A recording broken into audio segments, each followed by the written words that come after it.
नमस्कार दोस्तों, स्वागत है आपका डिफेंस गैलरी में। तो दोस्तों, कल हमारे आईएएफ के जो चीफ हैं आरकेएस भदौरिया जी, उन्होंने कुछ बातों पे प्रकाश डाला है जिसको लेके हम भारतीय वायुसेना के भविष्य के बारे में कुछ अंदाजा लगा सकते हैं कि कितने तरह के फाइटर जेट आएंगे, कितनी क्वांटिटी में आएंगे, उसमें क्या काबिलियत होगी, और साथ ही साथ बॉर्डर पे जो चीज़ें चल रही हैं उसको लेके भी उन्होंने कुछ चीज़ें बताई हैं। तो उसको दोस्तों हम टोटल 1 बाय 1 करके डिस्कस करेंगे। और इसमें जो सबसे इम्पॉर्टेंट चीज़ निकल के आई है वो ये है, तो उनके अनुसार जो अगला 10 साल आने वाला है, यानी कि 2021 से लेके 2030 का जो समय होगा, उसमें भारतीय वायुसेना में 450 नए फाइटर जेट्स को शामिल किए जाने की संभावना है। अभी मैं आपको कैलकुलेट करके बताऊंगा कि क्या ये पॉसिबल है भी या नहीं है। तो इसके बाद उन्होंने और भी कई चीजें बताई हैं। उन्होंने एमका के बारे में बताया है, और सबसे ज्यादा इंपॉर्टेंट जो मैंने आपको, अगर आप मेरे रेगुलर व्यूअर हैं दोस्तों, तो आपको ये जान के बहुत खुशी होगी कि हमने अभी 4-5 दिन पहले ही एमका के ऊपर एक वीडियो बनाया था, और हमने आपको बताया था कि एमका में 6th जनरेशन की कौन सी टेक्नोलॉजी होगी। हमने आपको वहां पे क्लियर किया था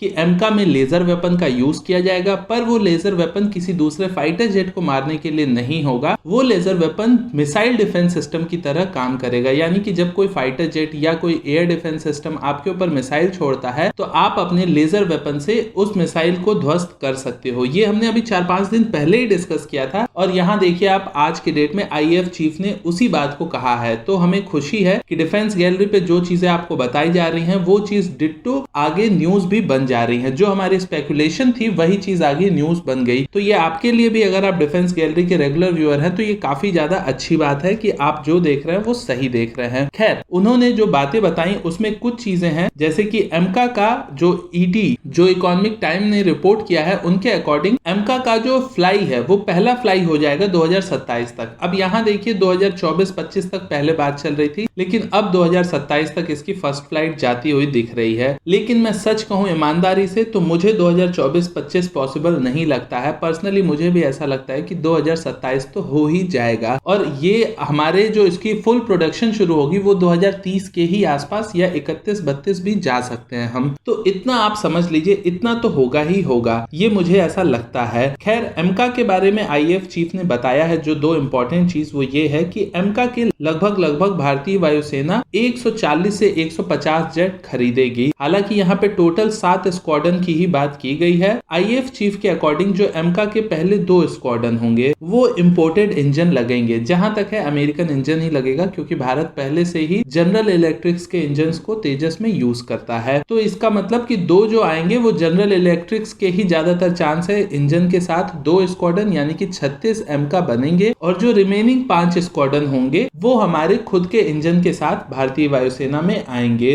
तो ये अच्छी बात भी है, और हमारे पास एक 8-10 साल का बड़ा समय बच जाएगा जिसमें कि हम अपने इंजन की टेक्नोलॉजी को अच्छे से डेवलप कर सकते हैं। और वैसे भी यहाँ पे एमका के इंजन की बात है तो ये एलसीए में जिस तरह का इंजन लगा है उससे ज्यादा मेहनत आपको लगेगी किसी 5th जनरेशन के इंजन को बनाने में। तो ये थोड़ा टाइम टेकिंग प्रोसेस है, और टाइम तो लेगा ही। इसके अलावा मैंने आपको पहले ही बताया कि उन्होंने एमका के लिए बताया है 6th जनरेशन फाइटर जेट की टेक्नोलॉजी जो लेजर वाली होगी वो इसमें लगी होगी। ये हमने ऑलरेडी डिस्कस कर लिया है। इसके अलावा उनका कहना है कि 83 एलसीए तेजस, जिसके ऑर्डर लगभग अभी दिसंबर तक आप समझो कि हो जाने चाहिए, और हो जाए तो अच्छी बात है। इसके अलावा भी भारतीय वायुसेना फ्यूचर में और एलसीए तेजस के ऑर्डर देगी, और उन्होंने कुछ ज्यादा क्लियर नहीं किया, लेकिन उन्होंने कहा टोटल 450 फाइटर जेट भारतीय वायुसेना को अपकमिंग डिकेड यानी 2030 के आसपास डील होने वाली है। तो इसमें अगर आप देखते हैं 150 मान लीजिए आपकी हो गया हमारा एमका, 100-150 के आसपास आपके हो जाएंगे तेजस, 83 और प्लस कुछ और के भी ऑर्डर अगर हम ले लेते हैं तो इसके अलावा जो 200 से 250 की क्वांटिटी होगी उसमें आपको तेजस MK2 और TDBF यानी कि जो नेवी के लिए बनाया जा रहा है twin engine deck based fighter, वो आपको आता हुआ दिखाई देगा। तो भारतीय वायुसेना का जो भविष्य है वो काफी अच्छा है। बस हम अपने प्लान से स्टिक रहे हमेशा, ताकि हम जो प्लान करते हैं उस हिसाब से हमारी चीजें हो जाए। इसके अलावा उन्होंने चीन से बात करते हुए बहुत ही खूबसूरत चीज कही है। उनसे किसी पत्रकार ने पूछा कि भाई चाइना,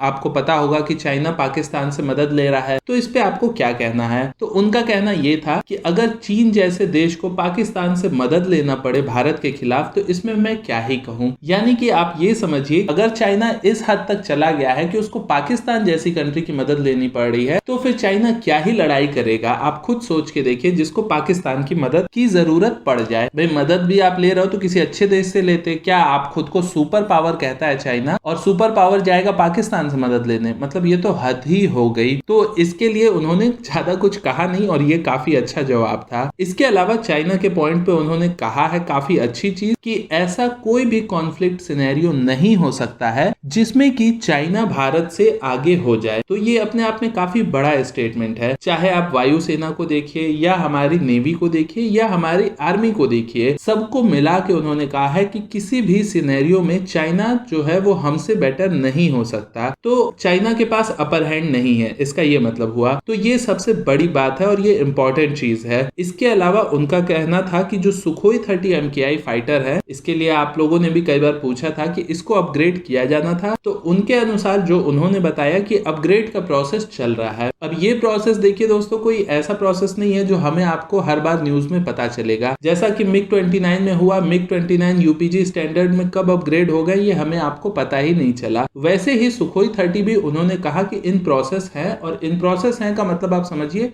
कुछ चीजें हो सकता है अपग्रेड हो गई हो, कुछ पे काम चल रहा हो। तो आने वाले 2-3 साल में ये सारे के सारे अपग्रेड हो भी जाएंगे और हमें आपको जब ये सब अपग्रेड हो जाएंगे तभी जाके कुछ क्लियर पता चल पाएगा। तो ये एक अच्छी बात है, हमारे पास सुखोई है जिसको हम अपग्रेड कर रहे हैं। और इन सब के अलावा एक खुशखबरी ये भी हो सकती है आने वाले समय में, जो कि उन्होंने एक हिंट दिया है कि भविष्य में हो सकता है कि भारत 36 और राफेल खरीदे। इसके बारे में हमने ऑलरेडी डिस्कस किया हुआ है। हालांकि IAF चीफ ने MMRCA डील के बारे में ये नहीं कहा कि कैंसिल होगी या हो सकती है, लेकिन पर्सनली मुझे तो ऐसा ही लगता है कि 114 फाइटर जेट की डील एक साथ होना अब काफी मुश्किल है। बहुत होगा तो 36 राफेल्स की डील और हो जाएगी, और इसमें कोई बुराई भी नहीं है देखा जाए तो, क्योंकि 36 राफेल अगर हमारे पास और आ जाते हैं तो हमारे पास एक अच्छी क्वांटिटी में लगभग 72 राफेल हो जाएंगे। और जब तक वो सब आएंगे तब तक हमारा जो खुद का है LCA तेजस MK1A का हम ऑर्डर देने वाले हैं। अगर इस महीने हो जाता है, आप समझिए दिसंबर में अगर हो जाता है 2020 में, तो वो भी 2-3 साल बाद से प्रॉपरली डिलीवर होना शुरू हो जाएंगे। हम